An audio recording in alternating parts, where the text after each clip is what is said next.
Attention mga SSS pensioners, dalawa na good news paparating at mangyayari ngayong buwan ng Mayo. Matutuwa kayo. Pag-uusapan natin dito sa video. Hello mga ka-vlogs! Welcome dito sa aking YouTube channel. Magandang araw po sa lahat ng mga manonood. Saan po kayong dapat sa mundo? Kumusta mga ka-vlogs? Well, anyway, pag-uusapan natin itong paparating na buwan ng Mayo, mga SSS pensioners. Dahil meron po tayong dalawang good news na tsak ikatutuwa ng lahat ng mga pensyonado. Ito po ay may kaugnayan sa inyong magaganap na pension releasing o crediting para sa buwan ng Mayo. Dahil ang atin pong mga batch 1 and batch 2 ay parihong mas maaga makikredit sa ATM card, mapapaaga ang schedule ng inyong may pension. Bakit nga ba? Well, isa-isahin natin. Una, ang ating mga first batch, yung mga mayroong date of contingency o araw ng kapanganakan, araw ng pagkamatay, pagkasakit o pagkabalda mula 1st to 15th day of the month. Ang inyo pong may pension crediting schedule dapat Mayo 1. Yan ang original, no? Dahil every first day of the month ang crediting schedule ng mga first batch. Kaso lang, pag nakikita nyo po sa inyong kalendaryo, ang Mayo 1 ay natapat sa National Regular Holiday. Yan po ay Labor Day o araw ng mga manggagawa. At ayon sa isang circular ni SSS, na kapag matapat sa holiday o weekend ang isang original na petsa ng pension crediting, ito'y iaatras sa pinaka-last working day ni SSS. Kaya, mga batch 1, instead of May 1, atras tayo sa April 30, araw ng Huwebes, dyan magaganap ang inyong pension releasing schedule.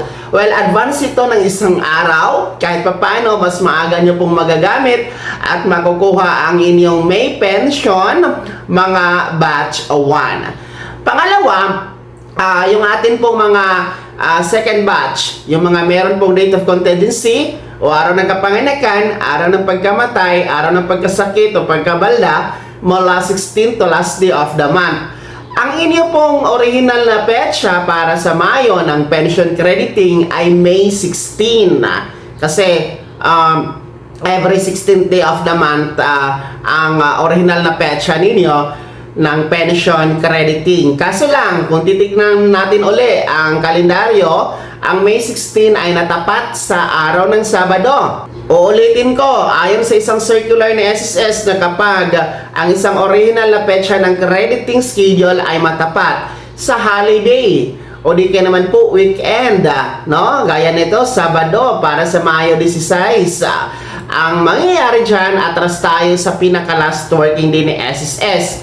At yan nga po, ang May 15, araw po yan ng Biyernes. So, dyan magaganap ang inyong pension releasing mga batch 2. Well, advance din po kayo ng isang araw kahit papano. Mas maaga nyo din pong magagamit at makukuha ang inyong pension para sa buwan ng Mayo, mga batch 2. Paalala po sa mga nagtatanong kung meron bang dagdag pensyon na magaganap sa buwan ng Mayo. Well, ang kasagutan po wala, no? Wala tayong pension increase na magaganap sa buwan ng Mayo, mga ka-vlogs. Okay? No? Tandaan niyo yan.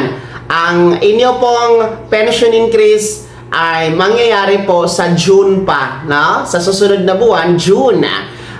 Dahil yan po ay second round ng pension increase under the pension reform program. So, sa buwan ng June, dyan po ang may dagdag pensyon na magaganap. Pero ngayong buwan ng Mayo, wala talaga mga SSS pensioners. So, sana malinaw po yan para hindi kayo malito, mga ka-vlogs. So, ulitin ko, para sa buwan ng Mayo, dalawang good news dahil mapapaaga ang pension crediting o releasing ng ating mga SSS pensioners. Una, ang ating mga batch 1, no? Instead of May 1, yan po ay holiday kasi, atras tayo sa April 30, araw ng Webes. Actually, next week na ito ha, mga batch 1. Kaya antabayanan nyo po sa inyong ATM card. No? April 30, ang inyong May pension. Pangalawa, ulitin ko ang ating mga second batch ay instead of May 16, natapat po kasi yan sa Sabado, atras tayo sa Biyernes, no? May 15 para sa inyong pension crediting. Kaya naman mga SSS pensioners, kayo ba ay natutuwa dito sa advanced pension crediting para sa buwan ng Mayo? At kayo ba ay excited na sa pension increase ngayong June?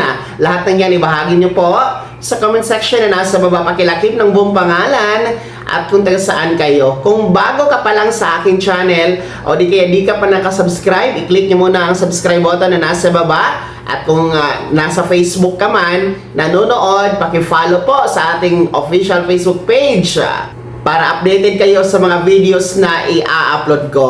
Maraming salamat sa panonood. God bless. Mag-ingat mga ka-vlogs.